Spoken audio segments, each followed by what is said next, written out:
इन्हें सही होना भी नहीं सी, लेकिन इन्हें मरिया तो कुत्ते की मौत है। उसका खामन बेरहमी के साथ कत्ल कर देता है।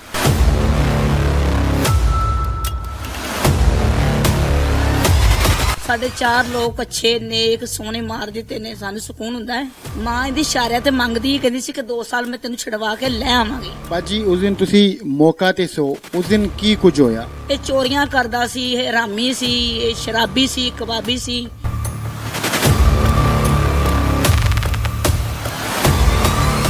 अस्सलाम वालेकुम, मैं हूं जुबैर अवान। मेरे साथ ये 2 बहनें बैठी हैं। इनकी जो तीसरी बहन होती है उसे उसका खामन बेरहमी के साथ कत्ल कर देता है, छुरियों के वार करके। और फिर हमें यह पता चला कि वो शख्स करीबन 2 साल के बाद जेल से रिहा होकर वापस आया था। उसे आखिर क्या गुस्सा था, क्यों उसने इतनी बेरहमी के साथ इनकी बहन को इनसे छीन लिया? तो ये आज अपना दुख बताने के लिए इसरा मीडिया के ऊपर आई हैं, ये इंसाफ मांगने के लिए आई हैं। तो आइए इनसे बात करते हैं और इनसे इस पूरे वाकया के मुतालिक जो तफसील है वो जानते हैं। बाजी, पहले तो बड़ा अफसोस हुआ कि आपकी बहन को छुरियों के वार करके कत्ल कर दिया जाता है। क्यों इतना जुल्म किया इस शख्स ने? सारे शुरू से ही जो जुल्म करता आया है मेरी बहन पे। जो वड्डी बेटी हुई, जो कत्ल हुई है ना, उदों तो लैके हुण तक इन्हें जुल्म कीते ने। लेकिन असी बड़ा कोशिश की थी कि भैन नूं छोड़ दे, इसको छोड़ दे, नहीं छोड़ा कि मेरे बच्चे ने, मेरा मियाँ है, मैंने नहीं छोड़ना। लेकिन जुल्म शुरू तो ही करदा आंदा, लेकिन हुण तो उन्हें हीर ही कर दी। लेकिन पिछे सारे इहदे भैन भरा जिहड़े सी मेरी भैन दे दुश्मन ने। इहदा भरा, इहदी मां रोजाना आंदे सन, ब्लैकमेल करदे थे। असी कदी किते जाईदा सी, जांदे ही नहीं सी। साडी भैन, असी की लैण जाना आपदे घर वसे। मेरे अब्बू रहिंदे सन वडेरे सी, वो तो बुढ़े सन बेचारे, उच्चा भी सुनते सी। जो कमा के लैंदे सी ते कहंदे सी मेरी बेटी नूं मार देगा, लेकिन मैं आपदी बेटी दे कोल रहना वे। मैं कहना नहीं अब्बू, तुसीं आ भाइयां दे कोल रहा करो ना, भी अम्मी दी डैथ हो गई ते भाई कल्ले ने, इत्थे रवो। कहंदा नहीं, मेरी बेटी नूं मार देगा, मेरी फौजिया नूं मार देगा ये।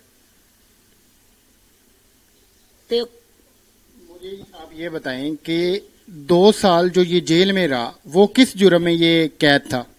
सर जी, ये पहले भी इन्हें वार किए ने काफी ज्यादा। ये तकरीबन इन्हें क्या पुलिस नूं कि मैंने मार दिया है।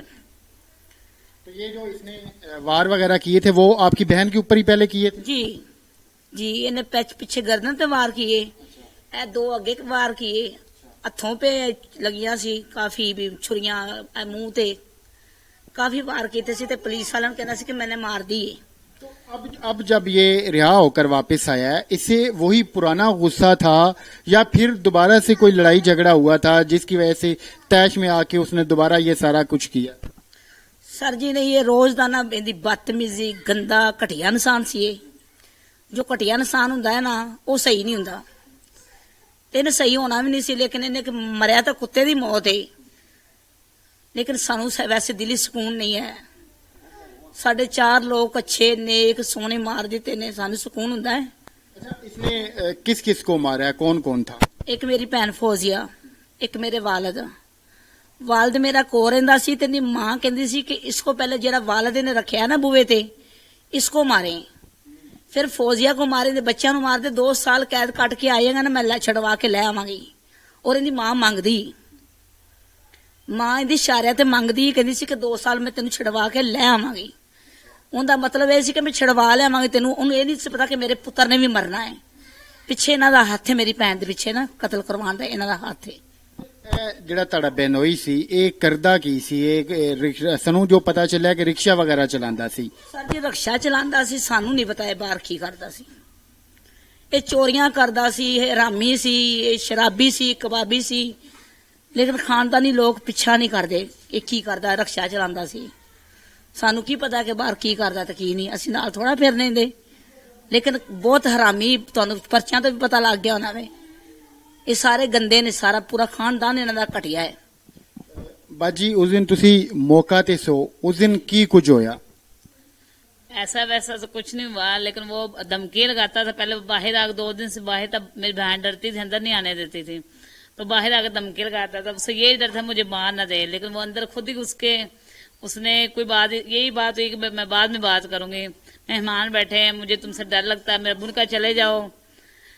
तुम अंदर ना आओ, चले जाओ। वो डरते थे, उनको पता था इनकी इसकी हरकत का, लेकिन उसने वही डर जो डरते थे वही डर उसने उनका खत्म कर दिया, उसको यानी कि मार देगा। जो उनको डर था ना ये ऐसा करेगा, लेकिन उन्होंने वैसा ही किया है।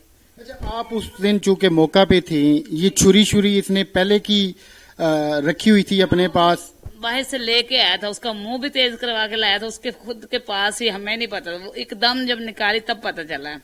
ये जब मार रहा था छुरियां या फिर कत्ल कर रहा था, उस वक्त आपने शोर मचाया, किसी को आवाज दी, किसी को मदद के लिए बुलाया? बाहर कोई नहीं था। वो अक्सर बार ये पहले भी बोलता लड़ाइयाँ का, तो लोग यही सोचते थे, आज भी वही बात हो रही जो पहले इनके घर होती थी। रोज लड़ाइयाँ जो करते थे ना ये, तो उनके ज़हन में यही है कि ये वही लड़ाइयाँ, और इनको किसी को ये नहीं हिम्मत हुई कि हम आगे आए। आगे भी वो कैसे लोग आते हैं, अंदर से तो कुंडी लगी हुई। मैंने एंड पे जब मैंने डर के खोली कुंडी, तो वो मेरे पीछे लग गया छुरा लेके। तो कुंडी तो मैंने खोल दी, जब मेरी बहन बाहर भागी तो वो उसने उसे गली में मारा। तब तक तो 3 खत्म हो चुके थे, एक रह गया जो उसने गली में मार दिया। वो चाहे लोगों ने देखा, लेकिन वो क्या कर सकते थे, वो तो मार के भाग गया। यही बात, उनसे अंदर से कुंडी नहीं खोलनी थी, दरवाजे के पास खड़ा था। ये पकड़ा गया है, गिरफ्तार हो चुका है? जी नहीं, कह रहे मार दिया गया है पुलिस मुकाबले में। तो अब आप लोग क्या चाहते हैं? वो तो चले, पुलिस ने पकड़ भी लिया, या जैसे आप बता रहे हैं ये बात है कि वो तो मारा गया, लेकिन जो इसके इन्होंने कहा था कि वो बदल गया, इसके भाई, इसकी अम्मी, इसके जो 2 रिश्तेदार जिन्होंने स्टाम किया था कि अब ये करेगा, हम उसके जिम्मेदार है, तो वो क्यों नहीं जिम्मेदार बनते? अब उन बने ना, वो 4 इस केस में ਉਹ ਵੀ ਉਹਨੇ ਹੀ ਜਿਹੜਾ ਕਸੂਰਵਾਰ ਨੇ। ਸਟਾਮ ਜਿਹੜਾ ਤੁਹਾਨੂੰ ਪਹਿਲੇ ਕਰਕੇ ਦਿੱਤਾ ਸੀ, ਉਹ ਕਿਨੇ ਕਰਕੇ ਦਿੱਤਾ ਸੀ? ਉਹਦੇ ਭਰਾ ਨੇ, ਉਹਦੀ ਵਾਲਦਾ ਨੇ ਕਿ ਹੁਣ ਕੁਛ ਨਹੀਂ ਕਰੇਗਾ, ਨਮਾਜ਼ੀ ਪਰਹੇਜ਼ੀ ਹੋ ਗਿਆ वे। रिश्तेदार थे उसकी, मतलब ये मेरे जो बनोई कमीना, उसकी खाला का बेटा था एक, पता नहीं और कौन था वो, मेरे उसका बनोई था एक। अभी आपने FIR में उनको नामजद वगैरह करवाया? हमने ये, हमें स्टाम ही नहीं मिला। स्टाम हमने ढूंढने की कोशिश की, घर से हमें स्टाम नहीं मिला, उन्होंने शायद पहले गायब कर लिए। अब स्टाम मिलेगा तो उनका कार्रवाई उन पे होगी ना, लेकिन ये पता पक्का पता भी ये स्टाम हुआ था। नाज़रीन, आप ये देखें कि उस शख्स ने कैसे जेल से रिहा होते ही दोबारा से इन लोगों का जो पूरा एक खानदान था, एक पूरा घर था, उसको उसने बर्बाद कर दिया है। इनकी जो बहन थी उसको उसने कत्ल किया, अपनी बेटी को कत्ल किया, अपने ससुर को कत्ल किया, फिर अपने भतीजे को उसने, जो कि बेचारा मिलने गया हुआ था और जिसे ये उम्मीद ही नहीं थी कि वो घर से हंसता मुस्कुराता जाएगा और वापस खून में लिपटी हुई उसकी लाश आएगी। तो मुलजिम गिरफ्तार है। अब ये सिर्फ इंसाफ चाहते हैं कि ऐसे जालिमों को, दरिंदों को निशाने इबरत बनाना चाहिए, ताकि आइंदा किसी में जुर्त न हो कि वो इस तरह की हरकत करे। तो मिलते हैं अगली वीडियो में। अल्लाह हाफिज।